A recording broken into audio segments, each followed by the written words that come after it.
na rantse sai na faffasa ma kokan kanka. Musa mai sana'a wanda yake faruwa tsakaninka da Abani. In na ganshi hankali na taki yake. Saboda me? Ne saboda yana bi na kuɗi. To ka biya shi kuɗin shi mana. Sai wani satin da Allah. Kai sabo wallahi. Inna lillahi wa inna ilaihi raji'un. To wallahi ka biya shi kuɗin shi kar ya yi ma. Ka san shi fa. Sai wani satin da Allah. Na rantse sai na faffasa ma kokan kanka.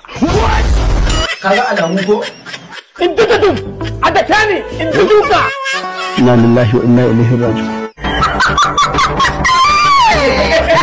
To kana ganin ba zai iya dukan kaɗan ba ne? Yanzu kuma ba da bane. Ka ce me? Yanzu kuma ba da bane. To dakata yanzu abu ɗaya za ka yi a yafe ma duka kuɗin da ake binka. To ba wani abu bane mai wuya. Ka ce zan sha ruwa da turanci sai a yafe ma duka kuɗin da ake binka. Ni ba turanci nake ji ba.